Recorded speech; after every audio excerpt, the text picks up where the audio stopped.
정부의 종교 편향을 규탄한 지난 1월 전국 승려대회를 기점으로 불교계에선 파사 현정의 단호한 대응과 함께 참회와 성찰의 목소리도 높았는데요.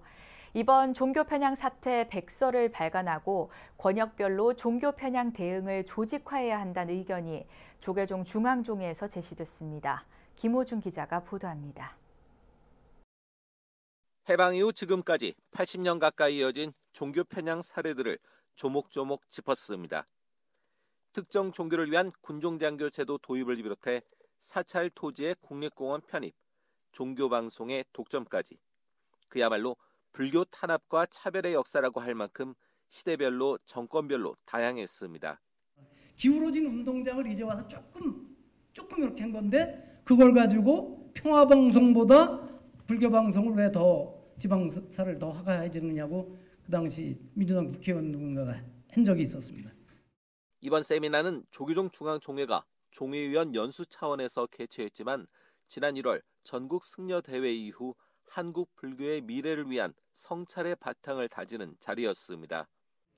우리가 왜곡과 편향의 피해자가 된 지금의 상황에 대해 그 원인을 찾고 근원적인 해결책을 찾아내는 것은 더욱 깊은 성찰과 자성을 통해 이루어질 것입니다.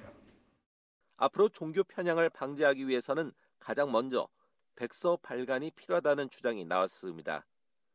원인의 냉철한 분석과 자기 성찰을 통해 미래 대응 방향을 수립해야 한다는 겁니다. 왜 이런 일을 겪었는지가 나올 것이고 왜 이런 일을 겪었는지가 나오면 뭐죠? 그러면 어떻게 해야 이런 일을 또 당하지 않을 것이다 하는 답도 나온다고 저는 생각을 합니다.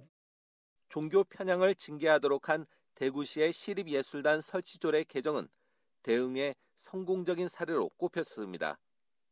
이에 따라 권역별로 연대와 조직화가 이루어져야 한다는 제안이 나왔습니다.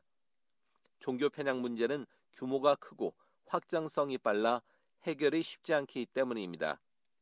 불교계가 지금 현재는 이제 대한불교 조계종만 좀 움직이고 있는데 각 종단과 함께 다 같이 이런 종교 편향에 대해서 대응을 하는 그런 대응팀이 앞으로 이 큰 불사 차원에서 진행돼야 될 것 같습니다.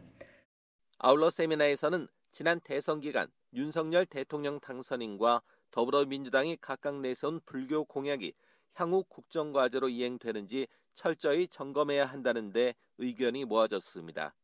BBS 뉴스 김호준입니다.